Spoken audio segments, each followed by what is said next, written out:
কথা হচ্ছে କି ଆପଣଙ୍କ ଘର ବାବୁ କେଠି ଆପଣଙ୍କ ଘର କୋଉଠି ବେଙ୍ଗଲ ଆଚ୍ଛା ଦୋକାନ ଏଠି ଚନ୍ଦନେଶ୍ୱର କରିଛନ୍ତି ଆଚ୍ଛା ଆମର ଆପଣଙ୍କର ୱେଷ୍ଟ ବେଙ୍ଗଲରେ ଯେଉଁ ନେତାମାନେ ଅଛନ୍ତି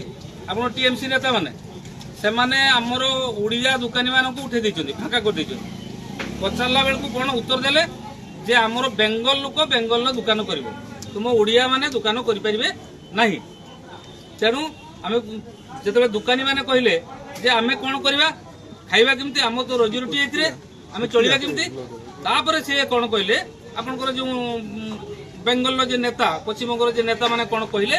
ଯେ ତୁମର ଯାଇକି ସେଠି ଓଡ଼ିଶାର ଚନ୍ଦନେଶ୍ୱରରେ ଯାଇକି ତୁମ ସେଠି ଦୋକାନ କର ଆମ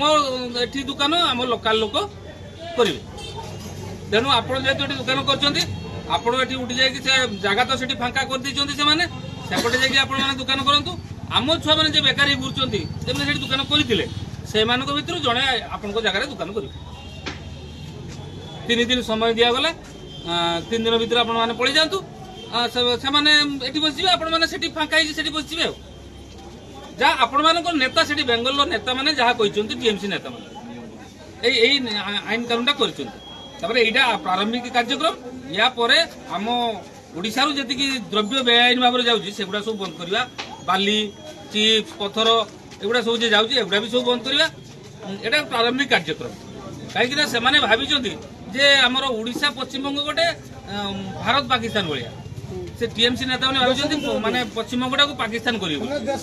କିନ୍ତୁ ଆମେ ବିଗତ 100 ବର୍ଷ ଧରିକି ଆମେ ପଡ଼ୋଶୀ ଭଳିଆ ପରିବାର ଭଳିଆ ରହି ଆସୁଥିଲେ କି ନାହିଁ କିନ୍ତୁ ସେଇ ସମ୍ପର୍କ ସେଇ ପାରିବାରିକ ସମ୍ପର୍କଟାକୁ ସାମାଜିକ ସମ୍ପର୍କଟାକୁ ନଷ୍ଟ କରିକିରି ଆମ ଭିତରେ ଗୋଟେ ପାଚେରୀ ଠିଆ କରାଯାଉଛି କ'ଣ ନା ଓଡ଼ିଶା ବେଙ୍ଗଲକୁ ଯଦି କରିଛନ୍ତି ତେଣୁ ଆମ ଛୁଆମାନେ ତ ବେକାର ହେଇକି ଭୋକିଲା ଘୁରି ପାରିବେନି ତେଣୁ ଆମ ଛୁଆମାନେ ଏଠି ବସିବେ ଆପଣମାନେ 3 ଦିନ ଭିତରେ ଏଠୁ ଗୁଛେଇ ନେଇକି ପଳାନ୍ତୁ